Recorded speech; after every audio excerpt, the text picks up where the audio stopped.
When I first stepped into this world, the coaching, healing, mentoring space, I fell in love with the language. It was the first time I had words that could describe what I had always felt but couldn't name. Words like sovereignty, embodiment, frequency, activation, remembrance. Those words felt like portals. They carried meaning, emotion, a kind of energetic poetry. And they made me feel connected to something bigger, like I had finally found a vocabulary for my purpose. But these past few months, something's changed for me. I started noticing that those same words, they were everywhere. Every post I read used the same rhythm, the same tone, the same new paradigm vocabulary. And I realized these words that once set people apart were starting to make everyone look and sound the same. And it wasn't that these words were bad words. It's that they had lost their resonance because they lost their context. And this is what gives words their power. And I started looking back at my own posts, and I found one that said, activate your sovereign wealth codes and embody the frequency of your next evolution. And it sounded powerful. It even sounded deep. But even I, the person who wrote it, couldn't tell you exactly what I was selling. And that's when I understood something that changed how I create and communicate. Your words can be inspiring and still not land. You can move people energetically and still not move them into taking action. And in business, within your leadership, your coaching, your service, if your words don't land, your work won't lead to an exchange.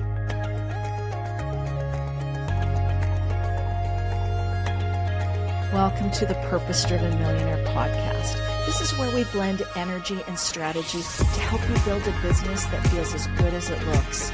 I'm your host, Connie Grant, mentor, teacher, and founder of Sanctuary 33. Each week we explore the intersection of wealth, purpose, and embodiment, and how to lead from a place of truth. And today, we're unpacking something that most of us in the spiritual and coaching space wrestle with.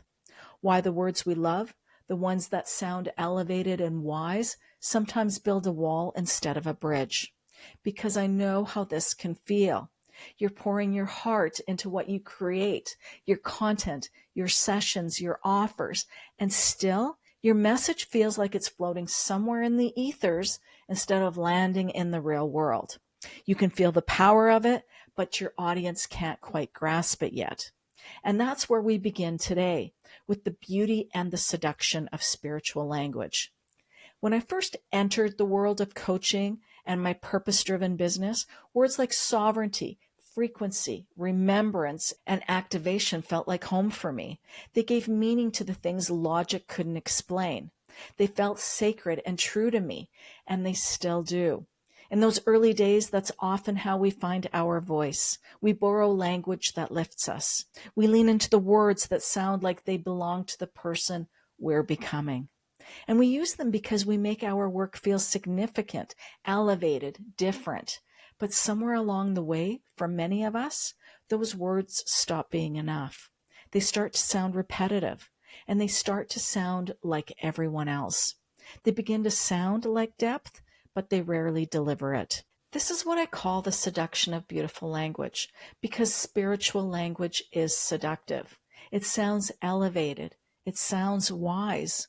It makes us feel like we've unlocked something that the world doesn't yet understand. And for a while, it works until we realize that people love our posts, but they don't buy. And when that happens, it's not because they don't understand energy. It's because they cannot yet connect the energy to their lived experience. They're asking, even if they don't say it out loud, what does this mean for me? How does this change my business, my day, my body, my bank account? And what does this look like when I open my laptop tomorrow morning? And it took me a year before I realized that. I wasn't being unclear because I lacked vision. I was being unclear because clarity was too simple. And this simplicity, it felt too ordinary and not spiritual enough for me. You see, I relied on beautiful words and used them as a shield, a way of staying mysterious, poetic, and even a little untouchable. because clarity feels vulnerable.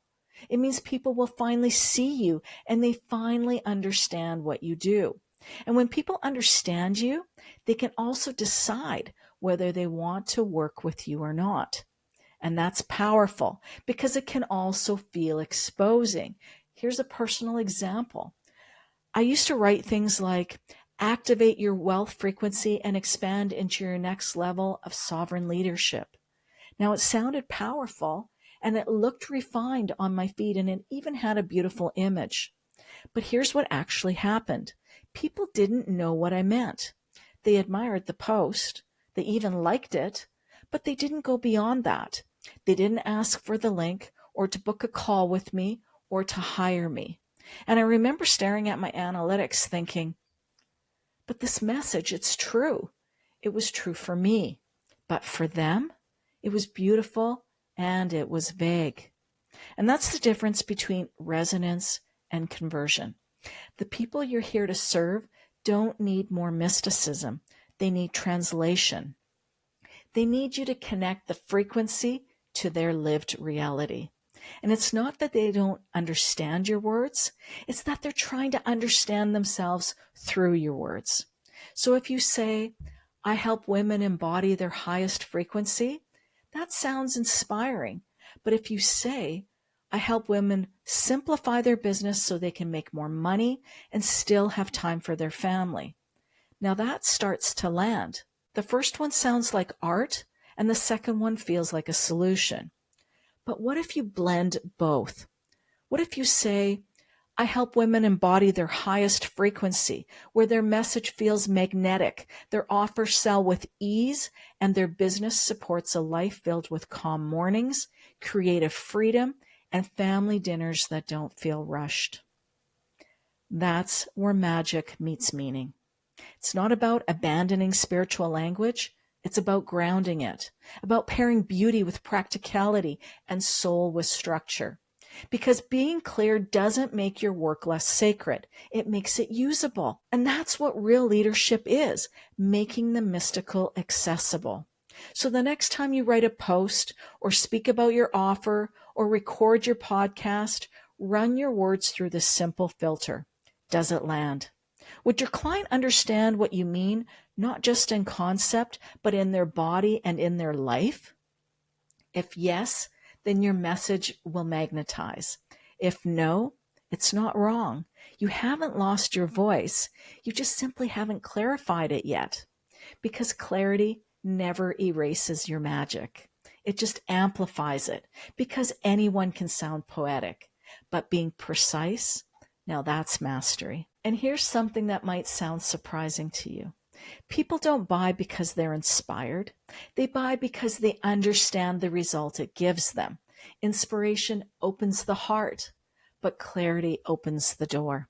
And you can write something that moves people to tears, something that gets saved, shared, and praised. But if your audience doesn't understand how it applies to their actual life or business, they're going to scroll right past it. And they're going to invest in the person who made the next step feel obvious. Now, this doesn't mean you have to write like a marketer. It means you have to write like a translator, someone who can take something sacred and make it usable, someone who can turn energy into language that creates specific outcomes. So let's take a simple example. If you say, activate your wealth frequency. Now, this sounds beautiful, but what you probably mean is, I help women stop undercharging, structure their offers clearly, and create consistent income that reflects their true value. The first one is abstract, and the second one is actionable. And when you blend the two, you get something magnetic. I help women activate their wealth frequency by owning their worth, restructuring their offers with clarity, and creating income that honors both their energy and their expertise. See how that's different? You kept the frequency, but you added context. Here's another example. If you say, I help people expand into their next level of embodiment. It sounds poetic, but what does that actually look like? Try blending it like this. I help purpose-driven leaders expand into their next level of embodiment, where their leadership feels calm, their income becomes stable, and they finally trust both their intuition and their systems. That's the balance your clients are craving. They want to feel the sacred and see the strategy. Or instead of saying, I guide people to align into their higher self, say, I guide entrepreneurs and visionaries to align with their higher self, the version of them who sets clean boundaries, values their work with confidence, and makes decisions from clarity instead of fear. That's where spiritual resonance meets real world relevance. Because when your message gives people both, when it speaks to their soul and their mind, it lands. Your clients, they don't want to decode what you mean. They only want to see themselves in what you're saying. And that's the secret. Your language doesn't lose resonance. It just has to be specific. Because vague language, honestly, it just feels safe for us. It keeps things mystical, open, and undefinable. But for our clients, it feels like it's somewhere off in the distance. So when someone says, she's incredible, she helps women expand into their purpose, that's actually really vague. But when someone says, she helps coaches turn their wisdom into one signature offer that sells consistently, that's clarity. But when someone says, she helps coaches expand into their purpose and turn their wisdom into one signature offer that sells consistently, now that becomes magnetic. That's referral language. That's what gets repeated in group chats and mastermind circles. And that's where you create your momentum. Because people, they don't refer energy alone. They refer results. And when those results are infused with energy, they'll shout them from the rooftops. When your audience understands you, they can advocate for you. And when they advocate for you, your work begins to ripple out and touch the lives of more people. So here's a reframe. When you clarify your message, you're not diluting your magic. You're making it possible for people to receive it. You're turning your energy into an invitation. You're turning your inspiration into income. And you're turning your poetry into prosperity. That's the true art of translation. Now, I want to talk about some of the most beautiful words in our industry, the ones that hold truth but have lost their meaning. Words like embodiment, frequency, sovereignty, activation, remembrance. They're overused, but that doesn't mean you should delete them from your content.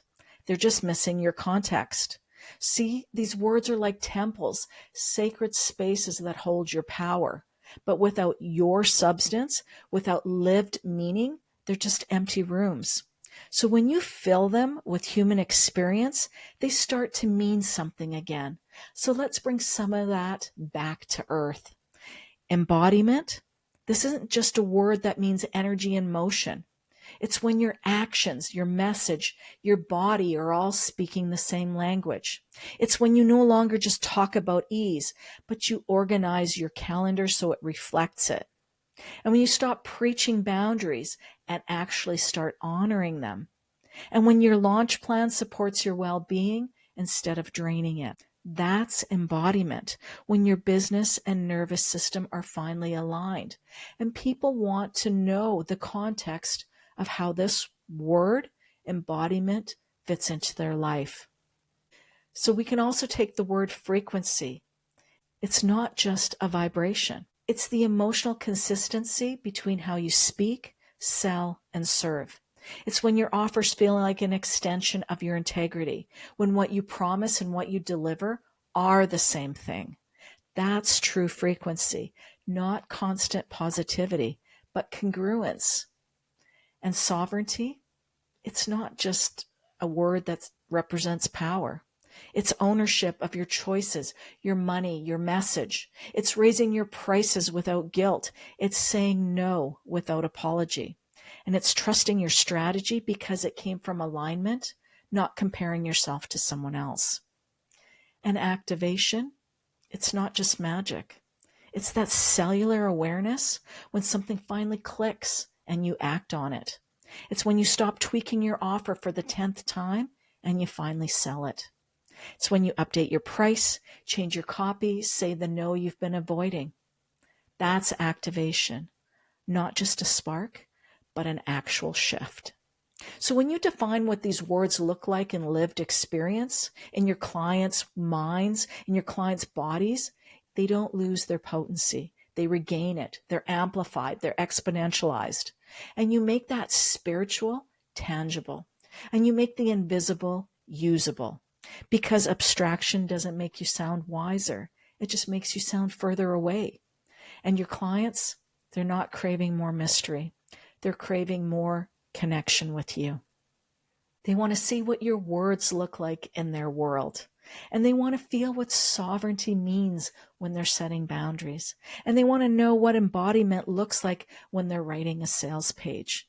And they want to understand what frequency means when their income dips.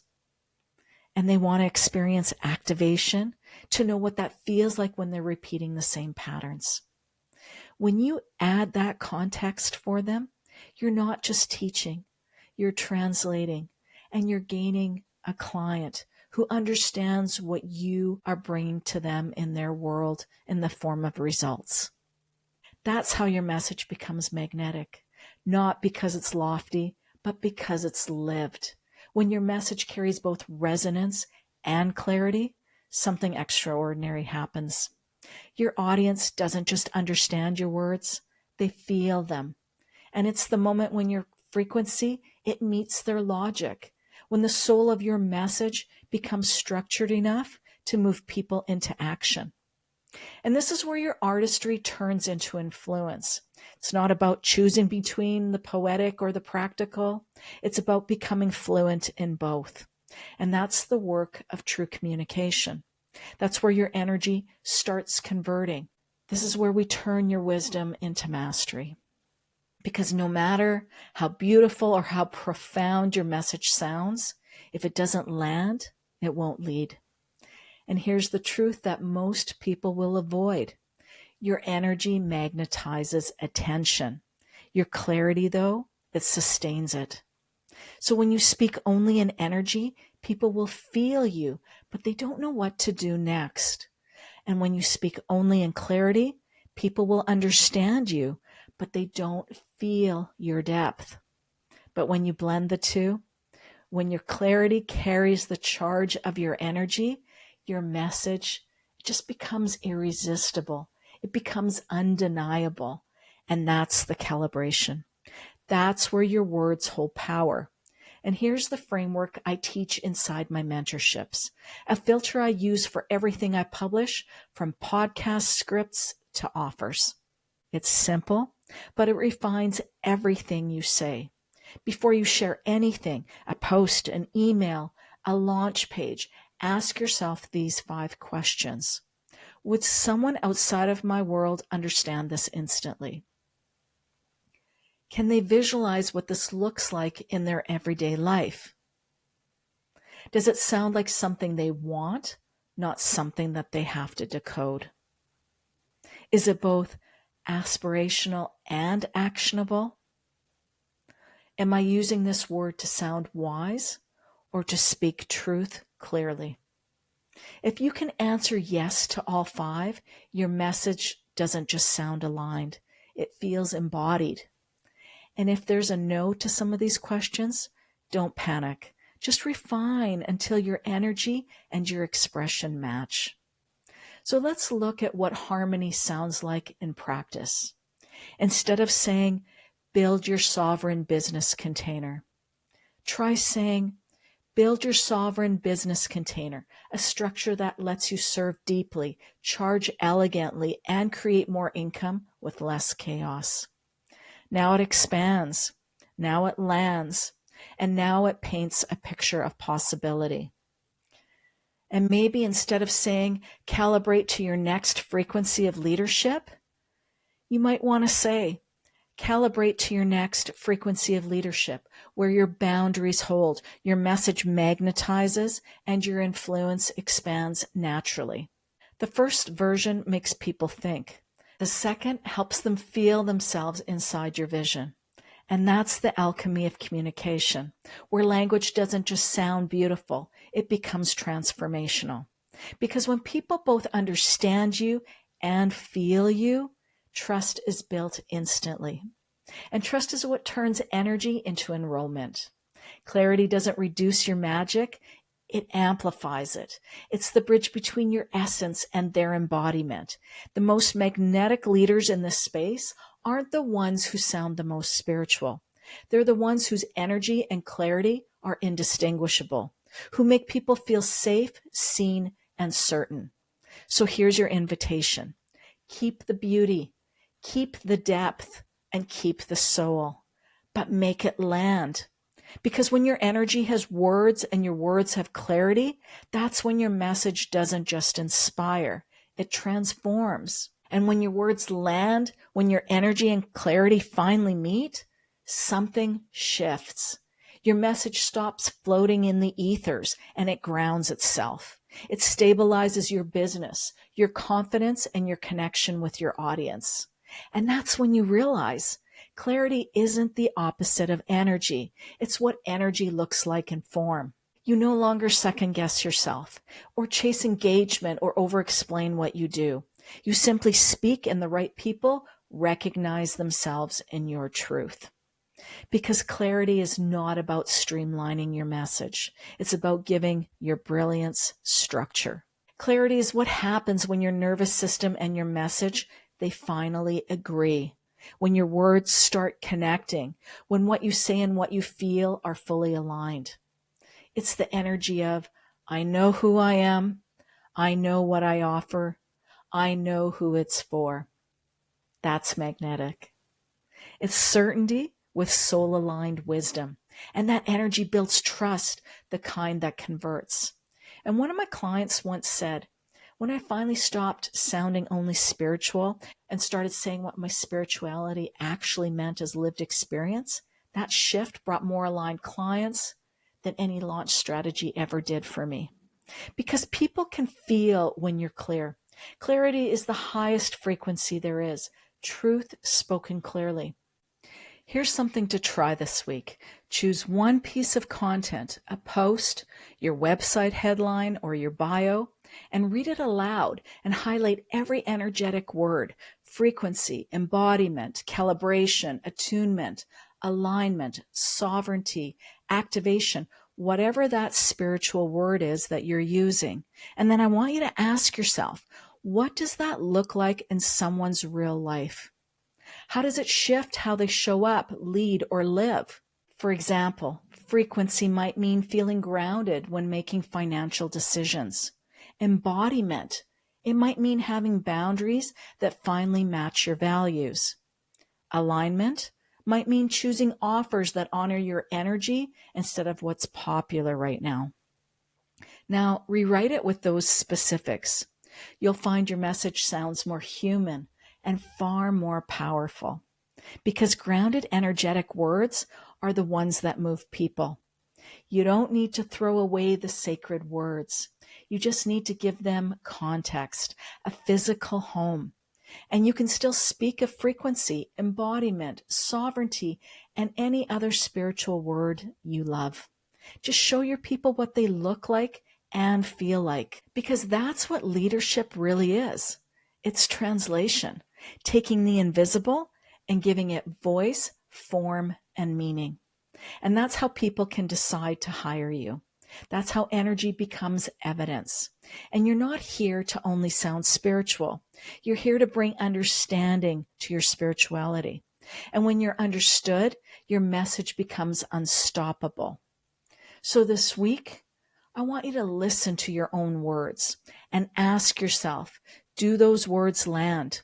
Am I speaking from clarity, or do my words sound vague? Am I saying what I truly mean or what I think sounds good? You don't need to choose between your depth and your delivery. You just need to bridge them, your spiritual words with context that offers both energy and solutions. So your language, it carries your vision and the people it's meant to reach. And when your words carry both soul and precision, they don't just inspire, they transform. If this conversation spoke to you, explore Sanctuary 33, my private membership for leaders who are ready to build the next chapter of their wealth with elegance, clarity, and purpose. You can find all the details at conniegrant.com or in the show notes. So until next time, lead with grace, speak with truth, and let your message land.